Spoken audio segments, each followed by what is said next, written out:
요즘요 온 세계가 전쟁 때문에 몸살을 앓고 있습니다.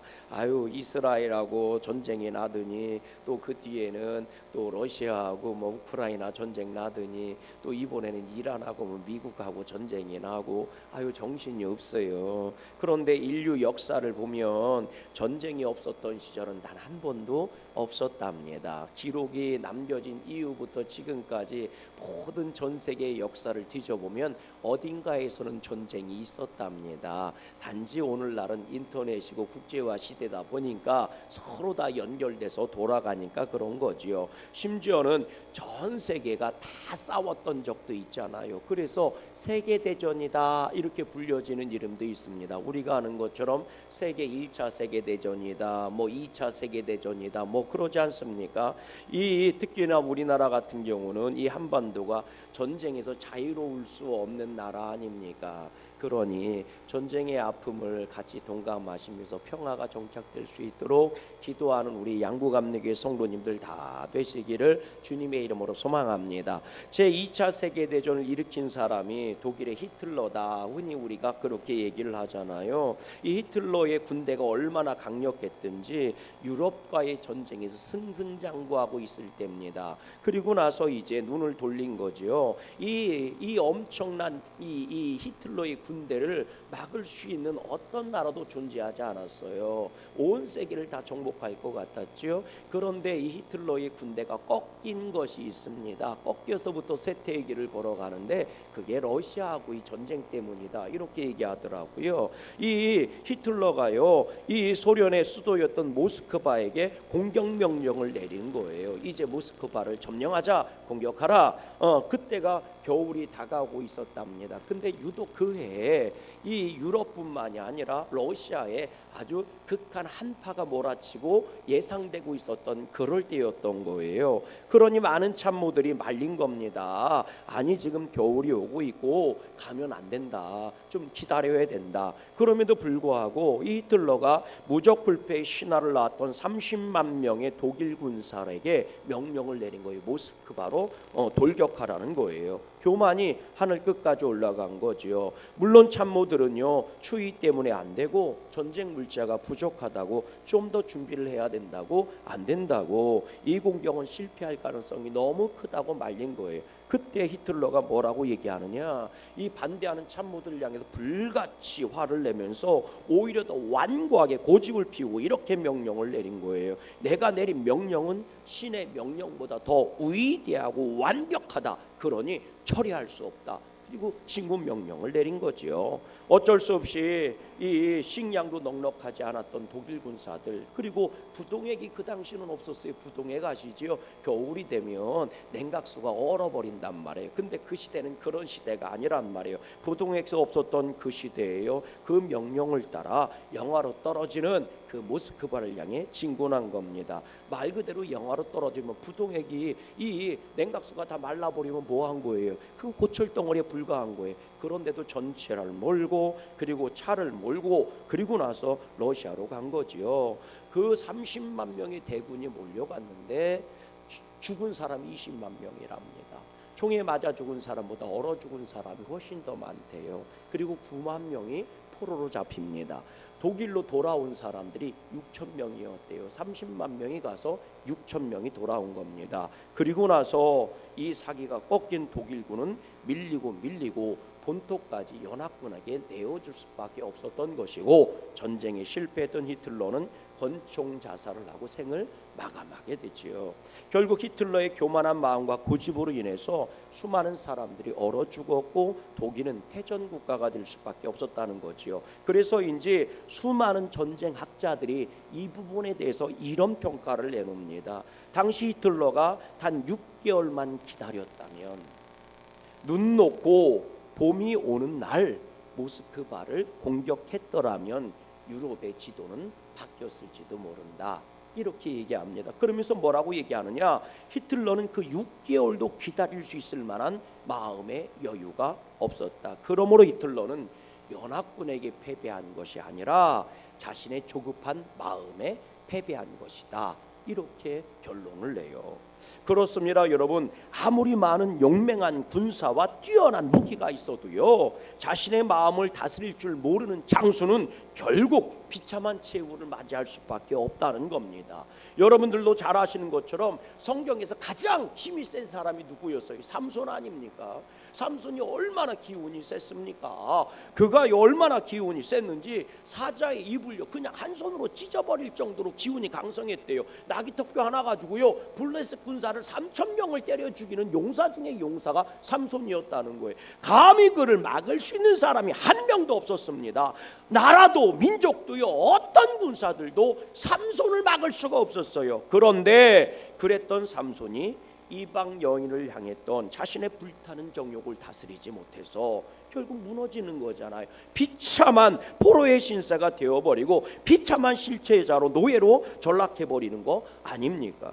이처럼 오늘날 우리들도 얼마나 많은 사람들이 자신들의 마음에서 일어나는 감정을 해결하지 못하고 넘어지는지 몰라요. 분노의 감정, 불평과 원망과 적개심과 혈기와 투기와 부정적인 생각들, 이런 악한 생각들을 다스리지 못하고 퍽퍽 인생들이 무너지고 있는 거예요. 바로 여기에 인생이 불행이 있고요, 여기에 인생의 저주와 실패가 있는 겁니다. 돈이 아무리 많으면 뭐예요? 부귀와 권세와 권력과 지혜가 아무리 충만하면 뭐예요? 하늘을 찌를 만한 지혜를 가지고 있으면 뭐합니까?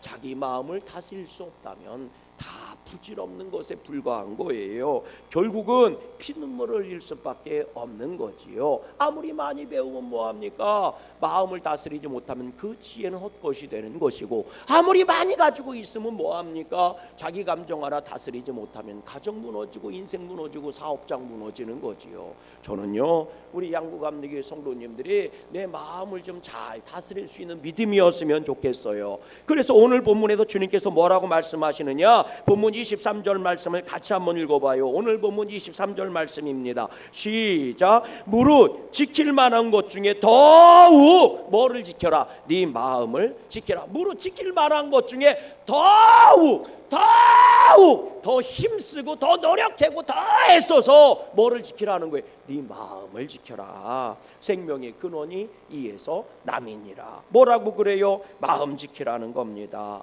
여러분들도 알다시피 세상에 귀한 것들이 얼마나 많아요. 금도 귀하고 지혜도 귀하고 건강도 귀하고, 그래서 오늘날 얼마나 많은 사람들이, 우리들도 마찬가지예요. 그 지켜야 할 것을 지키려고 얼마나 수고하고 땀 흘리고 애를 씁니까? 그 지켜야 할 것이 더 풍성하길 원하며 얼마나 모으려고 애를 쓰는 거예요. 그런데 하나님께서는 그 많은 것 중에 가장 먼저 지켜야 되는 게 뭔 줄 알아? 네 마음부터 지켜야 돼. 이렇게 말씀하시는 거예요. 왜 하나님께서는 금이나 은이나 돈이나 부귀권세나 건강이나 이런 것보다도 마음부터 지키라고 말씀하시는 걸까? 오늘 본문 23절은 이렇게 말합니다. 생명의 근원이 이에서 남이니라. 생명의 근원이, 다시 말하면 생명의 풍성함이나 생명의 넉넉함이나 생명의 기쁨이나 감사나 행복이 네 마음에서부터 나오기 때문이라는 거예요. 오늘도 자신의 마음을 온전히 지키지 못하는 자는 그래서 결국 생명의 근원이 사라지는 거예요. 생명의 기쁨도 축복도 사라져버릴 수밖에 없다는 거지요. 그래서 피터 모펫이라고 하는 유명한 신앙인이 있어요. 이분이 그런 말을 했어요. 우물을 청소하는데 주의를 기울이기보다는 차라리 네 마음 청소부터 해라, 이렇게 말했습니다. 우물 깨끗하게 하려고 네 목구멍에 맑은 물이나 넣으려고 우물 청소하잖아요. 근데 그거 청소하는 것보다 네 마음부터 청소하라는 거예요. 그게 차라리 낫다는 겁니다.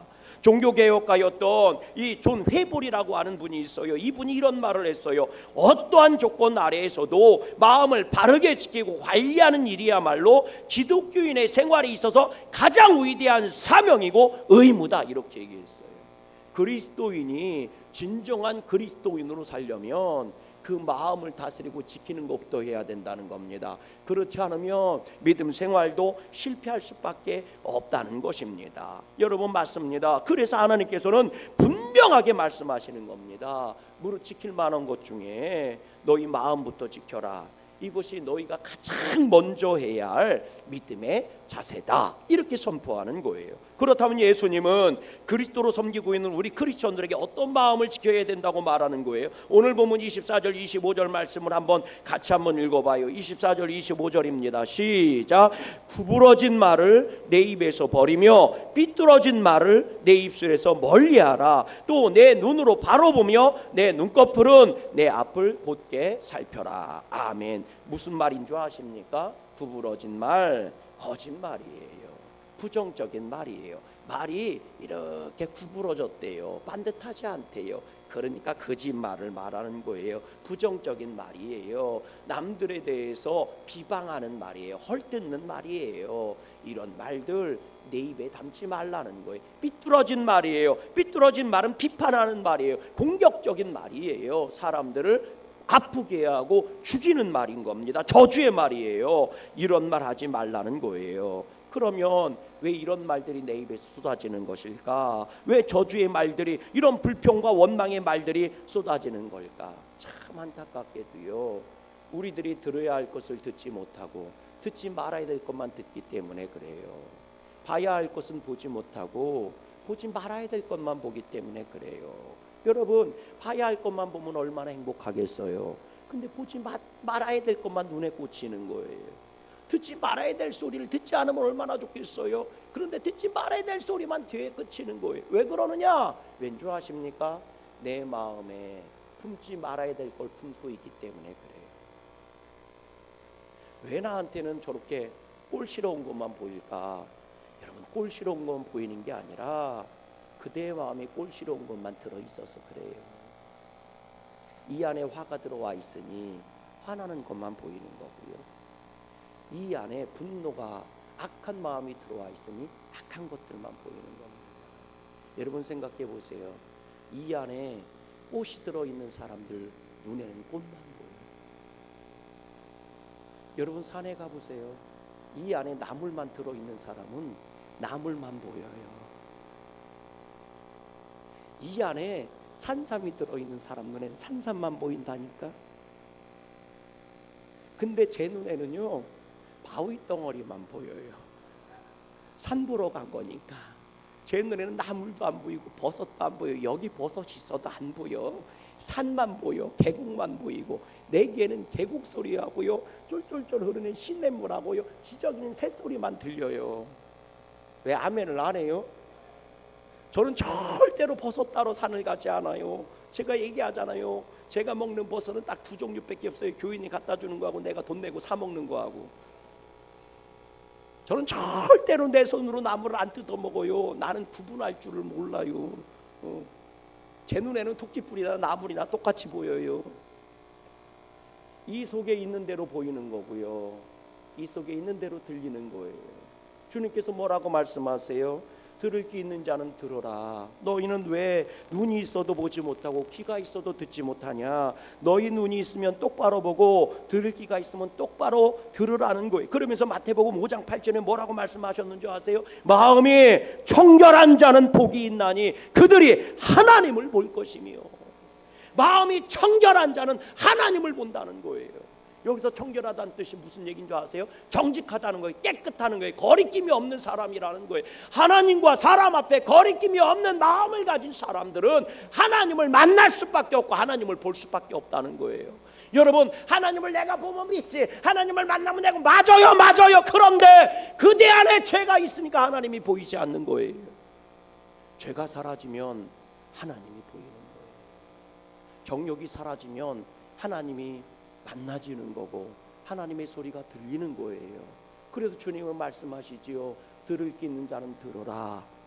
눈이 있으면 볼 수 있는 자는 봐라. 여러분, 어떻게 볼 수 있고 어떻게 들을 수 있어요? 너희 안에 내가 있으면 들을 수 있고, 너희 안에 내가 있으면 하나님의 음성이 들리고 하나님을 볼 수 있게 된다는 거예요. 여러분, 그렇습니다. 하나님 앞에 마음이 청결한 자, 정직한 자는요, 그 안에 주님으로 말미암아 깨끗해진 자요, 그 안에 예수의 보혈 피가 흐르는 사람입니다.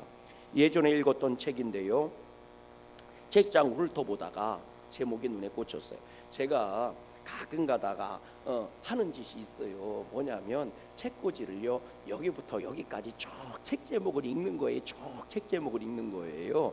뭐 그렇다고 제가 도서관만큼 책이 많은 건 아닌데 읽은 책들도 자꾸 잊어버려요. 뭔 내용인지 잊어버리고 그러면 여기서부터 어쩌고 저쩌고 하면서 읽어요. 제가 봤더니요 무협지도 있고요. 그 안에 책장 안에 무협지가 뭔지도 몰라요. 만화책도 있고요. 썬데이 서울은 없어요. 다 치웠어요. 그래서 이렇게 보면요 별로별 책들이 다 꽂혀 있어요. 거기 뭐 역사책도 있고 사회과학 서적도 있고 정치 서적도 있고 많이 있습니다. 그런데요 읽어보는데 제목을 보면요 참 재미있게 은혜롭게 읽었던 책들, 재미있게 읽었던 책들을 이렇게 보이면 끄네요. 내용을 다 잊어버리니까 이렇게 그냥 중간 뚝 쳐서 그냥 대충 줄 쳐놓은 거 몇 번씩 읽어보고 또 꽂아놓고 그래. 그래도 은혜가 돼요. 할렐루야. 그런데 며칠 전에요 쭉 훑어보는데 그 책 제목이 딱 눈에 띄는 거예요. 나는 정직한 자의 형통을 믿는다라는 책 제목이 눈에 확 띄더라고요. 나는 정직한 자의 형통을 믿는다. 이게요 꽤 오래전에 발간된 책인데 그 내용에 보면 크리스찬들이 정직하게 살아야 된다, 하나님 앞에 정직하게 살아야 된다, 뭐 이런 내용으로 되어 있는데 간증이 하나가 나와요. 그 안에 많은 부분이 간증이 나오는데 그 중에서 하나가 이 여성 CEO로 성공을 한 김성주 사장님에 대한 얘기가 나와요. 그분이 CEO로 어떻게 성공했는지에 대한 얘기가 나와요. 그분이 면세업으로 해서 성공한 분이거든요.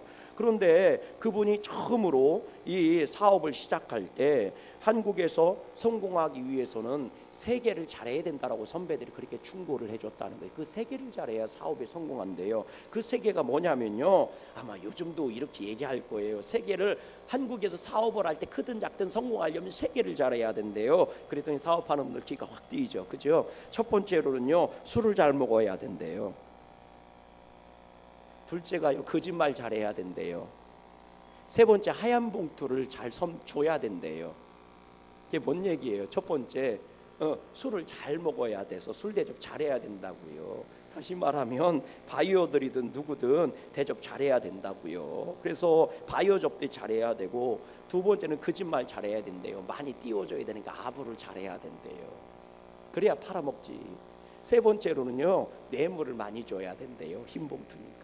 그래야 한국에선 사업을 잘할 수 있대요. 참 안타까운 현실이기도 합니다. 그걸 잘해야 사업을 잘한다고 그렇게 얘기했다는 거예요. 근데 이 김성주 사장님이 크리스찬이거든요.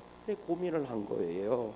내가 크리스찬인데 회사 매출 좀 올리겠다고 부패한 관행과 타협을 했어야 되겠는가?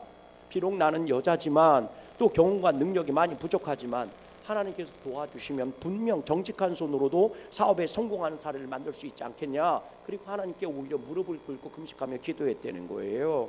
그 책에 나오는 내용입니다. 하나님, 정직한 자도 잘 살 수 있는, 정직한 자도 사업이 잘 될 수 있는, 그래서 하나님은 살아계시다라는 것을 증거할 수 있는 게 저를 통해 나타나게 해주세요 하고 기도했다는 거예요.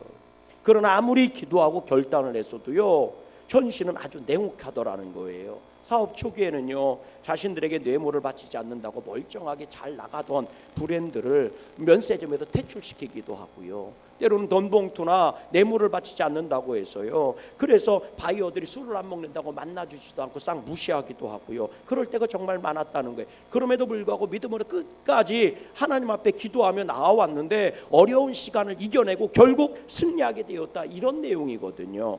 그러면서요 1997년도에 한국 전체 면세점의 5분의 1을 감당하는 면세업에 대성공을 거둔 겁니다. 그리고 세계로 뻗어나가는 면세점에 첫 발을 내딘 사람이 이분이라는 거예요. 그분이 얼마나 성공을 했으니까 그걸 기념하는 그런 기념식에서요 연설을 하는데 그분이 이렇게 연설을 했답니다. 우리가 이런 엄청난 일을 해낸 것은 사람들은 기적이라고 말합니다. 그러나 분명히 말해서 이것은 기적이 아닙니다. 단지 성령님께서 우리를 도와주셨을 뿐입니다. 우리가 정직하게 살기로 결심하면 또 그 마음을 지켜낼 수 있다면 하나님께서는 놀라운 방법으로 축복해 주시고 성공하도록 만들어 주십니다. 모든 영광을 하나님께 올려드립니다. 이게 연설이었대요. 축하 그 잔치 연설이었답니다. 어떻습니까 여러분? 정말 멋진 연설 아니에요? 저는요 우리 양구감리교 성도님들이 입술에서도 이런 연설이 나왔으면 좋겠어요. 이런 간증이 나왔으면 좋겠어요. 물론 그렇다고 또 오늘부터 면세점 차리라는 얘기를 하고 있는 건 아니에요. 오늘부터 무슨 돈 들여 사업하라는 얘기는 아니에요. 그러나 우리들이 수도 없는 삶 속에서 때로는 자그마한 구멍가게를 운영해도, 혹은 내가 자그마한 직장 생활을 할지라도요, 혹은 내가 가정을 운영하면서도, 혹은 남편이나 아내나 혹은 주변 사람들이 당신 참 지혜롭다 이렇게 얘기할 때 우리들 입에서 주님이 주셔서 그런 거야, 하나님께 영광을 올려 드립니다, 주님께서 하셨습니다, 이런 말들이 우리 입에서 많이 나오면 그런 사람들이 복 있는 사람 아니겠습니까? 주님께서 해주셨습니다, 모든 영광을 하나님께 올려 드립니다, 나의 나됨은 하나님의 은혜였습니다. 여러분, 이 말을 하고 이것이 간증이 되려면 그 앞에 전제 조건이 있어야 되잖아요. 나는 믿음으로 살았을 뿐입니다. 나는 믿음으로 기도했을 뿐입니다. 내가 애쓰고 노력하고 내 재주 가지고 성공을 했으면 하나님께 영광 돌릴 게 없는 거잖아요. 그럼에도 불구하고 세상과 타협하지 않고, 정욕에 타협하지 않고 내가 믿음으로만 살았거든요. 그 어려운 시간을 믿음으로 이겨냈거든요. 나라고 왜 아내로서 힘들지 않았겠습니까? 나라고 왜 아버지로서 힘들지 않았겠습니까? 나라고 왜 장로로서 힘들지 않았겠습니까? 나라고 왜 조그마한 구멍가게 운영하는 게 힘들지 않았겠습니까? 그럼에도 불구하고 세상은 끊임없이 나에게 타협하고 나에게 변하라고 얘기하지만 나는 그럼에도 불구하고 하나님만 붙잡고 믿음으로 살았습니다. 억울해도 믿음으로 살았고, 내가 말도 안 되는 잘못된 일을 당했어도 나는 믿음으로 기도했고, 그랬더니 결국 하나님이 나를 이기게 해주셨습니다. 내가 이룬 업적은 작은 거지만 그것조차도 하나님이 해주셨습니다. 모든 영광을 하나님께 올려드립니다. 이 간증이 저와 여러분 가운데 충만했으면 좋겠습니다. 여러분, 주님은 오늘도 우리에게 강력하게 말씀하시는 거예요. 너희가 정말 주 예수를 구주로 영접한 자들이 확실하냐? 그렇다면 정직한 자가 되라. 믿음의 정직을 지켜라. 네 입술에서 거짓을 버리고 내 몸속에 배어있는 거짓을 벗겨버려라. 무릇 지킬 만한 것 중에 네 마음 속알맹이부터 지켜라. 예수님께서 십자가에 올라가실 때는요, 정직하게 올라가셨습니다. 당신이 입고 있던 옷도 다 벗어붙이고 알몸으로 십자가에 올라가셨어요. 하나님 앞에 정말 솔직하게 올라가셨어요. 오늘 우리들이 사순절의 십자가를 가슴에 품고 살아간다면 우리들도 주님 앞에 세상 껍데기 다 벗어버리고 알몸으로 가야 되지 않겠습니까? 그것이 우리의 중심을 보시는 하나님의 마음인 겁니다. 시편 84편 11절은 이렇게 노래합니다. 하나님께서는 정직하게 행하는 자들에게 좋은 것을 아끼지 아니하시는 분이다. 아멘. 오늘 여러분들이 사순절 이 십자가 앞에 여러분들 죄를 이렇게 하나씩 다를 거예요. 여러분들 이렇게 한번 다 뽑아보세요. 이렇게 핀을 뽑으셔야 됩니다. 이렇게 뽑아보세요. 그러면 핀이 하나가 있고 죄라고 쓴 게 이렇게 있어요. 죄, 모든 사람이 죄를 범하였으며 하나님의 영광에 이르지 못하더니 하고 딱 뒤집어 보면 나를 넘어뜨리는 악한 습관 3가지 이상 표시해서 못을 박으세요. 이렇게 돼 있어요. 여기 24개의 죄의 모양들이 있습니다. 우리 한번 같이 한번 읽어볼래요? 내 안에 이런 것들이 들어와서 봐야 할 걸 보지 못하게 하고 들어야 할 걸 듣지 못하게 하고 나로 하여금 실패와 불행의 길을 걸어가게 하잖아요. 우리 하나씩 한번 읽어보십시다. 시작. 거짓말, 조급함, 다툼, 분노, 시기, 게임 중독, 폭력, 부부싸움, 게으름, 짜증, 폭언, 돈 욕심, 성적 문란, 신호 위반, 음주, 홈쇼핑 중독, 부정적인 생각, 부정적인 말, 도박, 교만, 흡연, 낙심, 불신, 미움. 24가지가 쓰여 있어요. 여러분 24가지 이것만 있겠습니까? 불평, 원망, 다툼, 왠지 모를 외로움, 누군가 미워하고 견딜 수 없는 잠을 못 자는 그 분노심, 때로는 수치, 얼마나 많은 것들이 내 안에 있는지 몰라요. 여러분, 그것을 십자가에 못 박아 낼 수 있는 여러분 되셨으면 좋겠어요. 오늘 본문 27절은 이렇게 말해요. 좌로나 우로나 치우치지 말고 네 발을 악에서 떠나가게 해라. 좌로나 우로나 치우치지 말고 네 삶을 악에서 떠나게 하라는 거예요. 하나님은 그런 자에게 결국 이런 고백을 하게 하실 것입니다. 모든 것은 주님이 해주셨습니다. 영광을 하나님께 올려드립니다. 아멘. 우리 찬양하시면서요 함께 십자가 받는데